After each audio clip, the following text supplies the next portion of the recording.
Hi, in this video we are going to talking about accumulation, manipulation, distribution. AMDS. Accumulation manipulation distribution എന്ന് പറയുന്നത് മാർക്കറ്റിൽ സ്ഥിരമായിട്ട് കണ്ടുവരുന്ന ഒരു പർട്ടിക്കുലർ മൂവാണ്. ഓക്കെ, സോ ഈ ഒരു അക്യുമുലേഷൻ എന്ന് പറയുമ്പോൾ മാർക്കറ്റിൽ ലിക്വിഡിറ്റി ബിൽഡ് ചെയ്യുക മാർക്കറ്റ്. സോ എങ്ങനെ വേണമെങ്കിലും മാർക്കറ്റ് ലിക്വിഡിറ്റി ബിൽഡ് ചെയ്യാം, ഇങ്ങനെ വേണമെങ്കിൽ മാർക്കറ്റ് ലിക്വിഡിറ്റി ബിൽഡ് ചെയ്യാം, അല്ലെങ്കിൽ മാർക്കറ്റ് ഒരു ട്രെൻഡിനൊപ്പം പൊയ്ക്കൊണ്ടിരിക്കുക. ഫോർ എക്സാമ്പിൾ മുകളിലോട്ട് പോകുന്നു, അവിടെ ഒരു പാരലൽ ചാനലിനകത്ത് മാർക്കറ്റ് എന്ത് ചെയ്യാം, അക്യുമുലേറ്റ് ചെയ്യാം.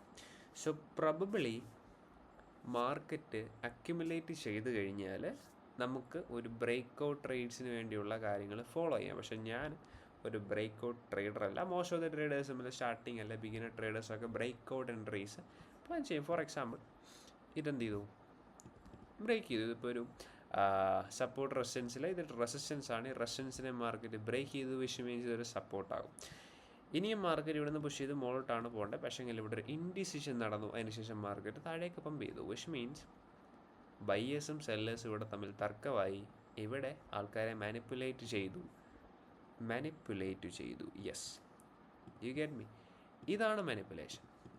അപ്പോൾ കൺസോളേഷൻ എവിടെ? ഇതാണ് കൺസോളേഷൻ. കണ്ടില്ല, ഈ ഒരു ഹൈയും ഈ ഒരു ലോയും. അതിനുശേഷം മാർക്കറ്റ് എന്ത് ചെയ്തു, കൺസോളിഡേറ്റ് ചെയ്തു, നല്ലപോലെ കൺസോളിഡേറ്റ് ചെയ്തു.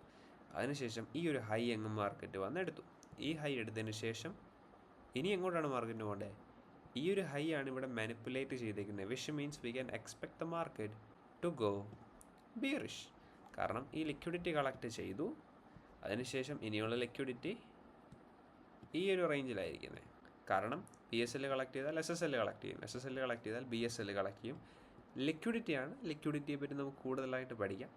സോ ഇത് അക്യുമുലേഷൻ, ഇത് manipulation, and this is distribution. കണ്ടില്ല, ഇവിടുന്ന് നല്ലൊരു മൂവ്മെൻറ്റ് നമുക്ക് താഴേക്ക് തന്നു, ഇത്ര ഒരു മൂവ്മെൻറ്റ് താഴേക്ക് കിട്ടി. അതിനുശേഷം മാർക്കറ്റ് എന്ത് ചെയ്തു, വീണ്ടും ഡംപ് ചെയ്തു. സോ വളരെ സിമ്പിളാണ്. എവിടെയാണോ മാർക്കറ്റ് കൃത്യമായിട്ട് അക്യുമുലേറ്റ് ചെയ്യുന്നത് എന്ന് മനസ്സിലാക്കുക. സോ അതിനെ നമുക്ക് സ്ട്രാറ്റജിയൊക്കെ ഡിപ്പെൻഡ് ചെയ്തിട്ടിരിക്കും നമ്മളെങ്ങനെയാണ് ട്രേഡ് എക്സിക്യൂട്ട് ചെയ്യുന്നത്, എപ്പോഴാണ് ട്രേഡ് എക്സിക്യൂട്ട് ചെയ്യുന്നത്, ഏത് അക്യുമുലേഷനിൽ നിന്നാണ് മാർക്കറ്റ് എന്ത് ചെയ്യുന്നത്, കളക്ട് ചെയ്യുന്നത് അല്ലെങ്കിൽ മാനിപ്പുലേറ്റ് ചെയ്യുന്നത്. മാനിപ്പുലേറ്റ് എന്ന് പറയുമ്പോൾ ലിക്വിഡിറ്റി കളക്ട് ചെയ്യുകയാണ്. ഇവിടെ വന്ന് മാർക്കറ്റ് ലിക്വിഡിറ്റി കളക്ട് ചെയ്യാം, വളരെ സിമ്പിളായിട്ട് നോക്കാം.